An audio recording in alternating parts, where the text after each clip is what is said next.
పల్లెల్లో స్వామి ఈ గ్రామ పూజలు జరుగుతాయి, ఇళ్ళంటే అమ్మల పూజలు. ఈ మండల పూజలు ఎక్కడ స్వామి? అది మండల పూజలు అంటే ఏ విధంగా? స్వామి మండల పూజ అంటే దేవస్థానంలో చేసే ఉత్సవాన్ని మాత్రమే మండల పూజ అంటారు. ఎక్కడైతే దేవస్థానం ఉంటుందో అక్కడ కలశ స్థాపన చేసి స్వామికి పంచామృతాభిషేక పూజ చేసి పడి పూజ చేసి స్వామిని ఊరేగింపుగా తీసుకొని పోతారు కదా, గ్రామోత్సవం ఉండాలని. ఆ గ్రామోత్సవం ఎక్కడైతే జరుగుతుందో దాన్ని మండల పూజ అంటారు. కానీ ఇప్పుడు ప్రతి పల్లెలో మండల పూజ అని చేసుకుంటున్నారు. కానీ అది మండల పూజ కాదు స్వామి. దేవస్థానం ఉన్న చోట మాత్రమే మండల పూజ అంటారు. కలశాలు ఎత్తుకోవాల్సింది కూడా అక్కడే. ఇక్కడ వేసుకుంటే ఫలితం అనేది ఉండదు. ప్రతి పల్లెలో ఇప్పుడు చేసుకుంటున్నారు. దాన్ని అంబులం పూజ అంటారు దాన్ని. అంతేగాని పడి పూజ అన్నారు స్వామి. మండల పూజ అంటే దాని అర్థం ఏమంటే, ఎందుకు నిర్వహించుకుంటారు అంటే అందరూ ఉన్నవాళ్ళు ఉండరు, డబ్బున్న వాళ్ళు ఉండరు, ఇళ్లలో పడి పూజలు చేసుకోలేరు. కాబట్టి మనం అందరము కలిసి ఒక స్థానం ఏర్పరచుకొని అక్కడ స్వామివారికి పంచామృతాభిషేకము, గ్రామోత్సవము ఇవన్నీ నిర్వహించుకుంటాం కలిసి. దానే మండల పూజ అంటారు. అంతేగాని ఏ ఒక్కరికో సంబంధించింది కాదు మండల పూజ. ఏ సుబ్బారెడ్డి స్వామికో ఎవరికో పుల్లయ్య స్వామికో సంబంధించింది కాదు. అది మనందరి మండల పూజ దాన్ని అంటారు.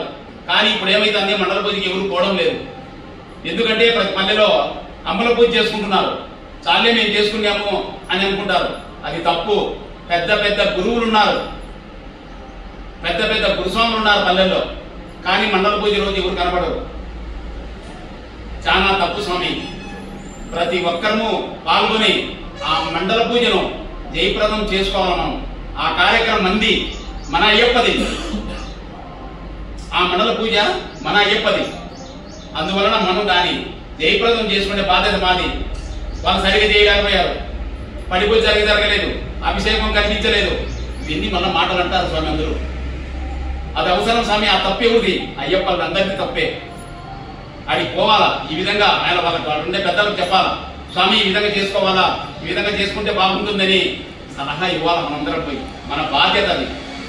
ఏ ఒక్కరితో కాదు మండల పూజ అంటే. మనందరం కలిసి కట్టుగా చేసుకుంటే పూజనే మండల పూజ అంటారు. గ్రామోత్సవంలో పాల్గొనాలా. గ్రామోత్సవంలో పాల్గొనాలా. గ్రామోత్సవంలో పాల్గొనకపోతే దానికి ఫలితం అనేది ఉండదు స్వామి. మండల పూజ కాకముందే ప్రతి ఒక్కరూ ఇప్పుడు ఇరుములు కట్టుకొని వెళ్తున్నారు. ఏదో దేవస్థానంలో ఎక్కడో చోట జరుగుతూ ఉంటారు కదా మన దేవస్థానాలు. పాలూరు, వేముల కొత్తపల్లె, పారణపల్లె ఇటువంటి గ్రామాలలో మండల పూజ జరుగుతుంది. ఆ మండల పూజలో పాల్గొని, గ్రామోత్సవంలో పాల్గొని ఇరుముడి కట్టుకోవచ్చు స్వామి. మన పులివెందుల్లో మండల పూజకు పుణ్యా లేకున్నా ఏదైనా సమస్య ఉండే వాళ్ళు మాత్రము అవకాశం ఉంటే మన పులివెందులోనే మండల పూజలో పాల్గొనాలి. అవకాశం లేని వాళ్ళు నేను ఖచ్చితంగా వెళ్ళాలా, మాది పెళ్లి ఉంది, శ్రీమంతం ఉంది అని ఏదైనా సమస్యలు ఉండే వాళ్ళు మాత్రము ఇక్కడ నేను చెప్పిన పాలూరు, వేముల కొత్తపల్లె, పార్నపల్లె గ్రామోత్సవాలలో పాల్గొని వెళ్ళొచ్చు స్వామి ఇరుముడి కట్టుకొని. లేకపోతే మన పులివెందుల్లో అయిపోయిన తర్వాత ఇరుముడి కట్టుకుంటే అందరికీ శుభప్రదమవుతారు స్వామి. స్వామి శరణం, స్వామి శరణం. ఈ మండల పూజ కార్యక్రమం స్వామి, నేను చాలా మండల పూజలకు వస్తూ ఉంటా. భజన మండల పూజ అయిపోయినందుకు బాగుంటుంది. మెరవల్లో స్వామి స్వాములు చాలా మెరవల్లో చూస్తూ ఉంటా. డీజే సౌండ్ కాలం మారింది. డీజే సౌండ్ మీద అయ్యప్ప స్వామి పాటలు పెట్టుకొని ఎగురుతా ఉంటారు, సంతోషమే. కానీ ఆ రంగులు చదువుకోవడంలో స్వాములు చదువుకుండా పక్కన వస్తున్న నానాయప్ప స్వామి మీద చల్లడం, దావెమ్మడి అల్లరి చేయొచ్చు స్వామి. కానీ అయ్యప్ప స్వాములు అల్లరి పావులు కాకూడదని మనోవేదంతో చెప్తున్నారు స్వామి. దానికి ఒక క్రమశిక్షణతో మండల పూజలు మెరవల్లో సోములతో పాల్గొంటే బాగుంటుందని నా అభిప్రాయం స్వామి. దానికి మీరు ఎందుకు? స్వామి మన స్వామి చెప్పింది సమంజసంగా ఉంది. ఇప్పుడు జరుగుతున్న మండల పూజల గ్రామోత్సవాలలో ఏం జరుగుతూ ఉంది అంటే, పూర్వము మేము 30 సంవత్సరాల కిందట మండల పూజకు బ్యాండ్తో పోతా ఉంటే, పేట తుల్లి ఆడుకుంటూ పోతా ఉంటే ఎవరే కానీ సైడ్కు ఆ సైడ్ ఈ సైడ్ వెళ్ళిపోయేవాళ్ళు. స్వామి వస్తున్నాడు అంటే అంత దూరం వెళ్ళిపోతారు, అంత గౌరవిస్తానే కాలం అది. స్వామి అంటే అయ్యప్ప అంటే అంత గౌరవం. ఇప్పుడేమి భుజాల మీద చేతులు వేసుకుంటున్నారు, భుజాల మీద చేతులు వేసుకుంటూ తిరుగుతున్నారు. అయ్యప్పనంటే గౌరవం లేకుండా పోయింది ప్రతి ఒక్కరి ప్రజలకు. మండప పూజ వస్తూ ఉందంటే పిల్లలను బండబెడుతున్నారు, వాళ్ళు దాటుకొని పోతే మనకు శుభప్రదం జరుగుతుందంటే ఇప్పుడు పట్టడం లేదు స్వామి. ఎందుకంటే మన వాళ్ళ యొక్క తీరు అలా విధంగా ఉంది. మండల పూజలో డీజే పెట్టుకుంటున్నారు, డీజే సౌండ్కు ఎంతో మంది హార్ట్ స్ట్రోక్లు వచ్చి చనిపోయినారు స్వామి. దాన్ని తీసేయాల్సిన ఫస్ట్ లక్షణంగా కదిరి బ్యాండ్ ఉంది, ఆ బ్యాండ్ మీద పేటెతులు ఆడుకుంటూ పోతే ఎంత శుభ్రంగా ఉంటుంది స్వామి. రంగులు చల్లుకుంటున్నారు, అవి ఎప్పుడు సంవత్సరం కూడా పోవు, అటువంటి రంగులు చల్లుకుంటున్నారు. చూసే వాళ్ళకి ఏ విధంగా ఉండాలి తెలిసిన, చూసే వాళ్ళకు ఏ విధంగా ఉంది తెలిసిన, స్వాములా ఈ విధంగా చల్లుకుంటున్నారని అసహ్యం అయ్యేటట్టు తయారైనారు స్వామి.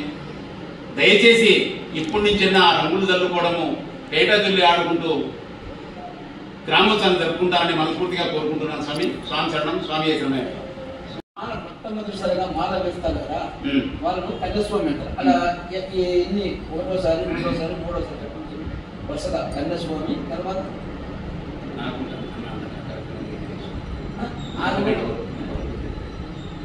గంట గురుస్వామి అంతే. నెక్స్ట్ గురుస్వామి మామూలుగా అయితే స్వామి ఫస్ట్ మొదటిసారి వేసుకున్న కన్యాస్వామి, కన్యాస్వామి, కత్తిస్వామి, కత్తిస్వామి, గరస్వామి, గురుస్వామి, 4 అంతే. గురుస్వామి మొత్తం మీద 6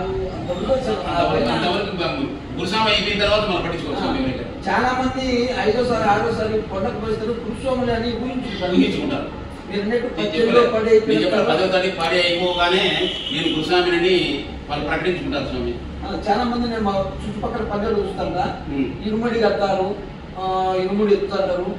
అంటే దానికి ఒక గురుముద్ర అనేది ఉండాలి కదా స్వామి. ఉండాలి, గురుముద్ర అనేది ఉండాలా. గురువు దగ్గర శిష్యత్వం చేసి ఆయనతో బట్టి ఇరుముళ్ళు కానీ, మానాధారణ కానీ, అన్ని పద్ధతులు, పూజా విధానం కానీ తెలుసుకొని ఉండాలి. అది గురుముద్ర అంటే ఇప్పుడు ప్రత్యేకంగా అదే. ప్రత్యేకించి నేను చెప్పేది ఏమంటే చాలా మంది అయ్యప్ప స్వాములు 15 సార్లు 18 సార్లు పోయించిన వాళ్ళు గురుస్వాములు, అంతకు లోపల వచ్చిన వాళ్ళు మామూలు అయ్యప్ప స్వాముల కిందనే లెక్క అవుతారు. కాబట్టి దయచేసి ఇరుముళ్ళు కట్టే స్వాములు కొద్దిగా ఆలోచన చేసుకోండి స్వామి. నేనే గురుస్వామి నేను ఊహించుకోండి, 3ఓసారి వేస్తానే ఎర్ర వస్త్రం ధరించగానే గురుస్వామి నేను ఊహించుకుంటారు. అది కాదు స్వామి గురుస్వామి లక్షణం అంటే. మీరు అర్జెంట్ పడి అయిపోవాలా, నియమనిష్ఠులతో ఉండాలా, భక్తిభావంతో ఉండాలా, ఓర్పుతో ఉండాలా. ఇలాంటి సహనాలన్నీ ఉండి మనం ఆ అయ్యప్ప స్వామి దీక్షకు సహకరిస్తే మనం గురుస్వాములు అవుతాం. అంతేగాని స్వాముల మీద గురుస్వాముల మీదకే ఇప్పుడు స్వామి మనోవేదన మాటల్లోనే అర్థమవుతుంది. స్వామి ఏం చేస్తాడు, అయ్యా నిబ్బరంగా లైన్లో రాండి, మేము కూడా మా పల్లెల్లో చెప్తూ ఉంటాం. గౌరవం ఇచ్చి అయ్యే చెప్పినారు మంచి మాటే కాదని మీరంతా సహకరిస్తే ఇంకా కొన్ని మంచి మాటలు చెప్పబుద్ధి అవుతాయి. ఒక్క మాటకే అంత కోపంగా మీరు మాట్లాడితే మిగతా స్వాములు చెప్పాలంటే చెప్పలేకపోతున్నారు గురుస్వాములు. కాబట్టి ప్రతి ఒక్కరూ సహనంతో ఉండి ఈ అయ్యప్ప దీక్షను పూర్తి చేసి ఆ అయ్యప్ప స్వామి శబరిమల అయ్యప్ప స్వామి ఆశీస్సులు పొందుతారని నా ఛానల్ ద్వారా, నా యూట్యూబ్ సాయి భావన యూట్యూబ్ ఛానల్ ద్వారా మీ అందరికీ మరొకసారి తెలియజేసుకుంటున్నాను. మా ఇంటర్వ్యూలో ఏమైనా ఎవరైనా మనసు నొప్పించి ఉంటే మమ్మల్ని క్షమించండి. ఉండేది ఉన్నట్టు మాట్లాడడం మా నైజం కాబట్టి స్వామి అలాగే మాట్లాడతాను, నేను కూడా అలాగే మాట్లాడాను స్వామి.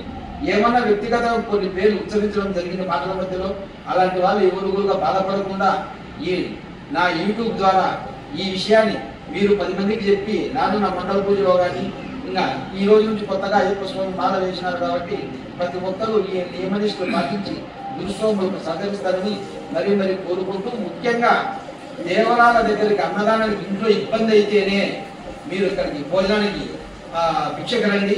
మీ ఇళ్లలో కూడా మీ ఇళ్ళలో అమ్మ వంట ఇంటిళ్ళ బాధ తింటే కనుక మీకు అయ్యప్ప స్వామి ఇంటిళ్ళ బాధకి ఆశీస్సులు ఉంటాయి. కాబట్టి అర్థం చేసుకొని ప్రతి ఒక్కరి దీక్షను నిర్దిష్టంగా పూర్తి చేసుకుంటారని మనస్ఫూర్తిగా కోరుకుంటాను.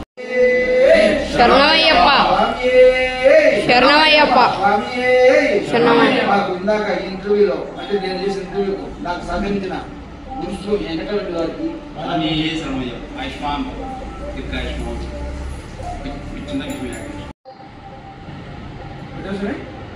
శరణ స్వామి, ఒక చిన్న విన్నపము. అయ్యప్ప దీక్ష అంటే నల్ల వస్త్రాలు మాత్రమే ధరించాలి స్వామి. ఎర్ర వస్త్రాలు కానీ కాషాయ వస్త్రాలు కానీ ధరించడం తప్పు స్వామి. ఎంత గురుస్వామి 40 పడి గురుస్వామి అయినా కూడా నల్ల వస్త్రాలు మాత్రమే ధరించాలి, ఎర్ర వస్త్రాలు ధరించకూడదు. అదేవిధంగా ఎర్ర వస్త్రము ఇక్కడ సాయిబాబాకు చుట్టినట్టు చుట్టుకొని పెట్టుకుంటున్నారు స్వామి, అది కూడా తప్పు. ఎక్కడంటే అక్కడ స్వాములు పనిచేసేటప్పుడు కావాలంటే పేటా చుట్టుకోవచ్చు, ఎక్కడంటే అక్కడ పేటా చుట్టుకొని వస్తున్నారు స్వామి, అది కూడా తప్పు. అయ్యప్పలు అంటే గౌరవప్రదంగా చూసే వాళ్లకు చేతులెత్తి ముక్కే విధంగా ఉండాలా. మన వేషధారణ కానీ, మన బట్టలు కానీ, మన నడవడిక కానీ ఎదుటి వ్యక్తికి నమస్కరించే విధంగా మన బొట్టు కానీ కట్టు కానీ అన్ని అంత విధంగా ఉండాలి స్వామి.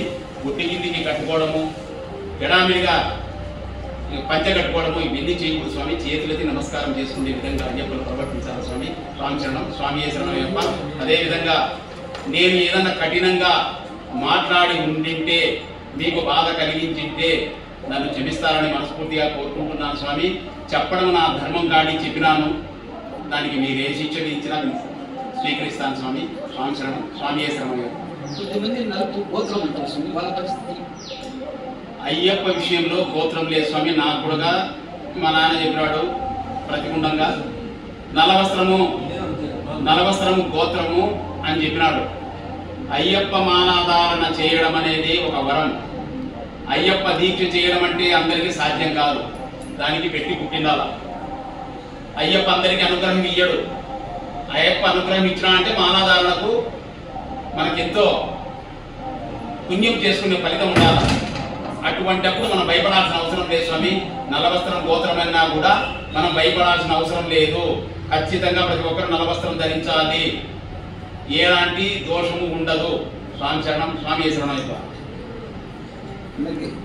మరొకసారి స్వామి, ఈ కార్తీక వారాల సందర్భంగా మాల వేసుకున్న అయ్యప్ప స్వాములు అయితేనేమి, శివయ్య స్వాములు అయితేనేమి, ఇక్కడ చుట్టూ ఉన్న మన పన్నుల చుట్టూ ఉన్న కోణలకు వెళ్ళండి. సోమవారం ఏదో కోనలో స్వామి దర్శనం చేసుకొని అక్కడ మీ ఇంటిలో 10 పిల్లలను తీసుకొని వెళ్ళి ఆ స్వామివారి అనుగ్రహాలు పొందాలి. పరమేశ్వరుని అనుగ్రహాలు.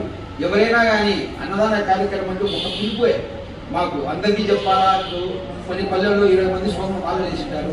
ఒక స్వామికి చెప్తానే 20 మంది స్వాములకు చెప్పినట్టు భావించుకొని ఎక్కడ ఇంటి పూజలు కానీ మండల పూజలు కానీ పిలుస్తానే ప్రతి ఒక్కరు వచ్చి ఆ అయ్యప్ప స్వామి అనుగ్రహం పొందాలని మనస్ఫూర్తిగా కోరుకుంటున్నాను స్వామి. ఓం శ్రీ స్వామి శరణమయ్యప్ప.